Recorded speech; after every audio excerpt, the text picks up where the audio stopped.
20 نومبر 1979 کی صبح جب خانہ کعبہ کا طواف جاری تھا تو فجر کی نماز کے فوراً بعد حرم کے سپیکر سے آواز آئی، اے مسلمانوں، قیامت آ گئی ہے اور امام مہدی کا ظہور ہو گیا ہے۔ ساتھ ہی ہر طرف سے گولیوں کی آوازیں آنے لگی۔ اس وقت 1 لاکھ سے زائد مسلمان بیت اللہ میں موجود تھے کہ اچانک 400 سے 500 لوگوں نے خانہ کعبہ پر حملہ کر دیا۔ 2 سیکیورٹی اہلکاروں کو گولی مار دی گئی۔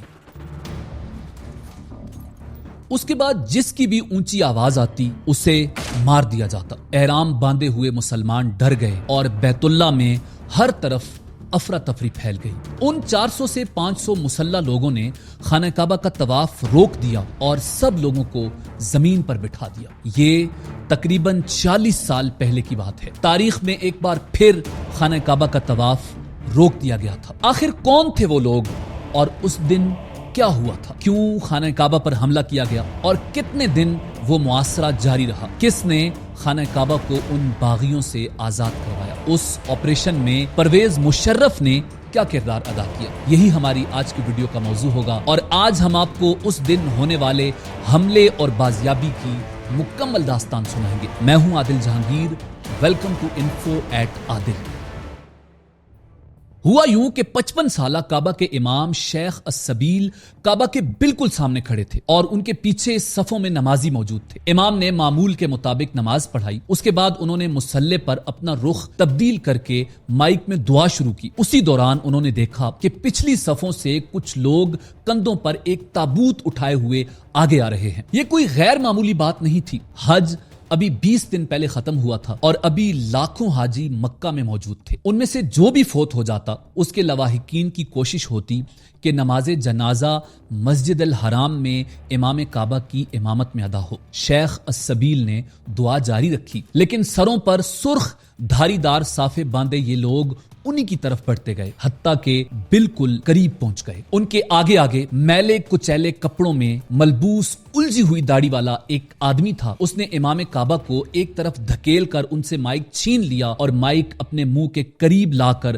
بدوی عربی میں پوری طاقت سے چیخا، برادران اسلام، اللہ اکبر، مہدی کا ظہور ہو گیا ہے۔ اسی دوران اس کے ساتھیوں نے اپنے اس تابوت میں چھپی ہوئی کلاشنکوفیں نکال کر لہرانی اور جوابی نعرے لگانے شروع کر دیے۔ مہدی کا ظہور ہو گیا ہے، مہدی کا ظہور ہو گیا ہے۔ مکمل حملے کے بعد لیڈر جوہیمان العتیبی نامی 33 سالہ سعودی شہری سامنے آیا اور اس نے امام مہدی کی آمد کا اعلان کر دیا اور اپنے ہی ایک ساتھی کو سب کے سامنے بلا کر کہا کہ یہ محمد بن عبداللہ القحطانی ہے اور یہ امام مہدی ہے۔ آپ سب پر فرض ہے کہ اس کے ہاتھ پر بیعت کرو۔ کہا جاتا ہے کہ وہ رشتے میں اس کا بہنوئی تھا۔ حملہ آوروں کی قیادت کرنے والے اس شخص جوہیمان بن محمد بن سیف العتیبی کا تعلق نجد کے ایک مشہور بدو قبیلے سے تھا۔ خانہ کعبہ میں داخل ہو کر دروازے بند کر دیے گئے اور 1 لاکھ نمازیوں کو یرغمال بنا کر مسجد کو اپنے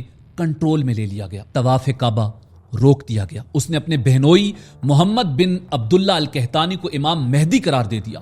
یہ صدیوں میں پہلا موقع تھا جب خانہ کعبہ عام مسلمانوں کے لیے بند کر دیا گیا تھا۔ سعودی حکومت نے فوراً اپنی فوج تیار کی اور ان کو خانہ کعبہ کی طرف بھیجا، مگر خانہ کعبہ کے تقدس کی وجہ سے یا کم تربیت کی وجہ سے وہ بھی کچھ نہ کر سکے۔ اور دوسری وجہ یہ تھی کہ جوہیمان کے گروپ میں موجود سنائپرز میناروں کے اوپر بیٹھ گئے تھے اور اپنی پوزیشنز سیٹ کر لی تھی۔ باہر سے جو بھی فوجی سامنے آتا یا جو بھی گاڑی نظر آتی وہ بھون دیتے اور اچانک بڑا حملہ کرنے سے 1 لاکھ لوگوں کی جانوں کو خطرہ تھا جو ان باغیوں کے قبضے میں تھے اور خانہ کعبہ کی بلڈنگ کو بھی خطرہ تھا۔ سعودی حکومت نے میڈیا مکمل طور پر بند کر دیا تھا تاکہ اس واقعے کے بارے میں کسی کو خبر نہ ہو، لیکن وہ اس میں بھی مکمل طور پر کامیاب نہ ہوئے۔ پاکستان میں اس خبر کے آنے کے بعد اسلام آباد میں امریکن سفارت خانے پر حملہ کر دیا گیا تھا کیونکہ ایران کی جانب سے اسے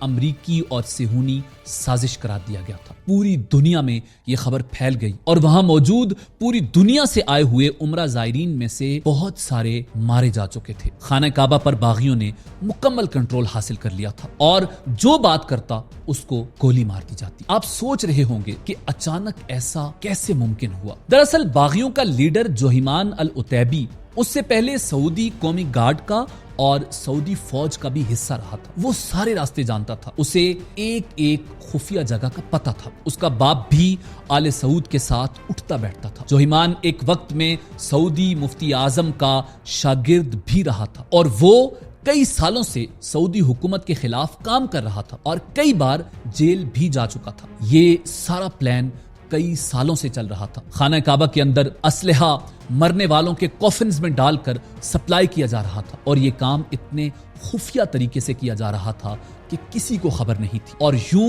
20 نومبر کو ان دہشت گردوں نے اپنے پروگرام کے مطابق خانہ کعبہ پر قبضہ کر لیا تھا. تقریباً 2 ہفتوں تک وہ محاصرہ جاری رہا. 2 ہفتوں تک طواف کعبہ بند رہا. ان خارجیوں کے حملے کا مقصد یہ تھا کہ مسجد الحرام پر قبضہ کر کے نقلی امام مہدی کا اعلان کیا جائے تاکہ دنیا بھر سے مسلمان اس کی بیعت کے لیے آئیں اور سعودی عرب پر پریشر ڈالیں کہ امام مہدی کو کچھ نہ کہا جائے. اس سے یہ ہوتا کہ سعودی عرب کا ذریعہ معاش بھی ختم ہو جاتا اور دیگر ملکوں کا سعودی حکومت کی سیکیورٹی سے اعتبار بھی اٹھ جاتا. اور اگر یہ قبضہ کچھ عرصہ مزید رہتا تو یقیناً دوسرے ممالک اپنی افواج مسجد الحرام کو آزاد کرانے بھیجتے، لیکن ان کے اور سعودی عرب کے مابین بھی جنگ شروع ہو جاتی. یہ ایک پری پلانڈ سازش تھی. سعودی حکومت سوچ رہی تھی کہ کیسے خانہ کعبہ کو آزاد کروایا جائے اور سیکیورٹی فورسز حکومت کی طرف سے سگنل ملنے کا انتظار کر رہے تھے. سعودی فوجیوں نے گرین سگنل ملنے کے بعد مختلف حکمت عملیوں پر کام کرنا شروع کر دیا. 3 طرف سے حملہ کیا گیا، لیکن جنگجوؤں کی عمدہ پوزیشن اور ڈسپلن کی وجہ سے سرکاری فوج کو بھاری نقصان اٹھانا پڑا اور وہ پسپا ہو کر مجبور ہو گئے. اس کے بعد ہیلی کاپٹر سے فوجیوں کو مسجد کے اندر اتارنے کی کوشش کی گئی، لیکن جنگجوؤں نے انہیں چھت پر اترنے سے پہلے ہی فضا میں ڈھونڈ ڈالا. اسی دوران کسی کو بن لادن گروپ کا خیال آیا. یہ کنسٹرکشن گروپ چونکہ مسجد کی توسیع کا کام کر رہا تھا، اس لیے ان کے پاس تفصیلی نقشے موجود تھے. اسامہ بن لادن کے بڑے بھائی سالم بن لادن نے مسجد کے بارے میں معلومات فراہم کرنے میں اہم کردار ادا کیا. اب معاملے کی سنگینی کھل کر سامنے آئی. مسجد الحرام کے اندر طویل راہداریوں، دالانوں، صحنوں، تہخانوں اور سرنگوں کا جال بچھا ہوا تھا. اس لیے براہ راست کارروائی سے ہزاروں لوگوں کی جانوں کے نقصان کا اندیشہ تھا اور کامیابی پھر بھی مشکل دکھائی دیتی تھی. ادھر جوہیمان اور اس کے ساتھیوں کی جانب سے مسجد کے لاؤڈ سپیکر سے تقریروں کا سلسلہ جاری تھا.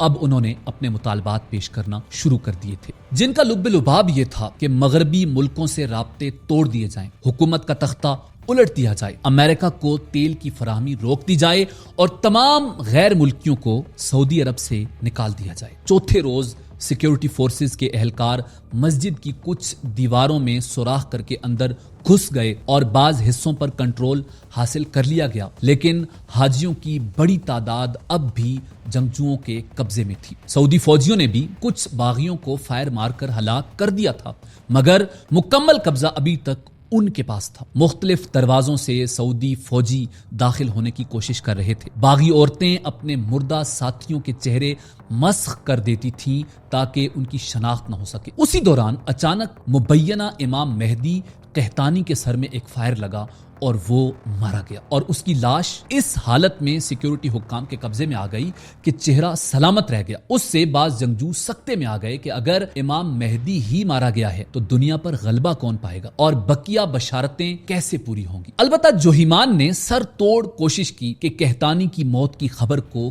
کسی نہ کسی طرح دبایا جائے، مگر وہ ناکام رہا. ادھر فوجی دماغ سر جوڑے بیٹھے تھے کہ باغیوں سے خانہ کعبہ کو کس طرح آزاد کروایا جائے. کسی نے منصوبہ پیش کیا کہ سرنگوں میں پانی چھوڑ دیا جائے اور پھر اس پانی میں بجلی چھوڑ دی جائے. دلچسپ بات یہ ہے کہ پاکستان میں بہت سے لوگ سمجھتے ہیں کہ اس منصوبے پر عمل ہوا تھا اور اسی طریقے سے باغیوں پر قابو پایا گیا تھا، لیکن حقیقت یہ ہے کہ یہ پلان رد ہو گیا تھا، کیونکہ ایک تو مکہ میں اتنا پانی ہی نہیں تھا کہ دنیا کی سب سے بڑی مسجد کو بھر سکے جس کا وسیع و عریض رقبہ تھا، اور حملہ آوروں کے علاوہ حاجیوں کی بڑے پیمانے پر تعداد وہاں موجود تھی جن کی ہلاکتوں کا اندیشہ تھا۔ سعودی سیکیورٹی چیف ترکی الفیصل نے اس موقع پر کہا تھا کہ کعبہ کو بھرنے کے لیے ریڈ سی بھی ناکافی ہوگا۔ جب سعودی حکام عاجز آ گئے تو انہوں نے فیصلہ کیا کہ بیرونی مدد حاصل کی جائے۔ اس وقت امریکن CIA کے کمانڈوز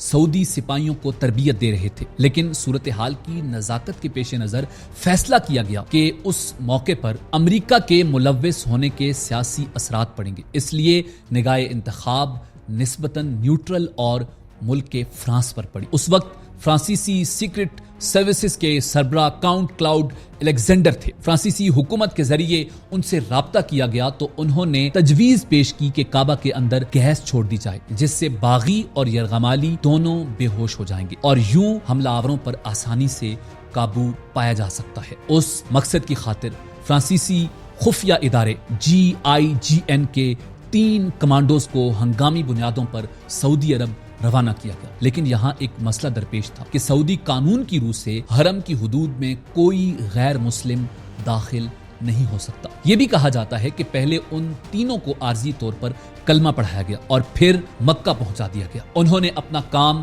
فوراً شروع کر دیا۔ مسجد کی وسعت کا معاملہ پھر آڑے آیا۔ اس میں دالانوں، صحنوں اور راہداریوں کی کثرت تھی جن میں سے اکثر حصے کھلے تھے، اس لیے گیس کا خاطر خواہ اثر نہیں ہوا۔ لیکن اسی دوران سعودی حکام نے دوسرا آپریشن شروع کر رکھا تھا۔ جو ہی گیس داخل کی گئی اس کے ساتھ ہی ماسک پہنے ہوئے سپاہیوں نے مسجد کی دیوار میں سوراخ کر لیے اور وہاں سے اندر گرینیڈ پھینکنا شروع کر دیے، جس سے بہت سے یرغمالی بھی ہلاک ہو گئے۔ اس وقت معاشرے کو 14 دن گزر چکے تھے۔ باغیوں کا اسلحہ، خوراک اور ہمت ختم ہو چکے تھے۔ اوپر سے مبینہ امام مہدی بھی مارے جا چکے تھے، اس لیے بچے کھچے باغیوں نے 4 دسمبر کو اپنے آپ کو حکام کے حوالے کر دیا۔ ان میں جوہیمان العتیبی بھی شامل تھا۔ سعودی انٹیلیجنس کے سربراہ شہزادہ ترکی الفیصل جوہیمان کو دیکھنے ہاسپٹل گئے تو اس نے شہزادے کا ہاتھ تھام لیا اور کہنے لگا کہ شاہ خالد سے کہو مجھے معاف کر دیں، میں آئندہ ایسا کوئی کام نہیں کروں گا، مگر اس وقت بہت دیر ہو چکی تھی۔ He looked up at me and he said, Sir, I'm very regretful. Please can you intercede for me with King Khalid? اس کی درخواست قبول نہیں کی گئی اور اگلے چند دنوں میں جوہیمان کو اس کے 62 ساتھیوں سمیت سرعام سزائے موت دے دی گئی اور یوں اس واقعے کا خاتمہ ہوا۔ 2016 کے دوران اس قسم کی اطلاعات گردش میں آ گئیں کہ پاکستانی کمانڈوز نے بھی اس آپریشن میں حصہ لیا تھا۔ جب جنرل پرویز مشرف اقتدار میں آئے تو یہ بھی کہا جانے لگا کہ ان کمانڈوز میں وہ بھی شامل تھے۔ 2016 میں ایک نجی چینل کے اینکر جاوید چودھری کے پروگرام میں پاکستانی سیاستدان احمد رضا قصوری نے بھی اسی قسم کا دعویٰ کیا تھا کہ میجر پرویز مشرف نے کعبہ سے دہشت گردوں کو فلش آؤٹ کیا، لیکن اس دعوے کی تردید میں دیر نہیں لگی۔ چند منٹوں کے اندر اسی پروگرام کے دوران بریگیڈیئر جاوید حسین نے فون کر کے کہا تھا کہ یہ بات بالکل غلط ہے اور پاکستانی کمانڈوز اس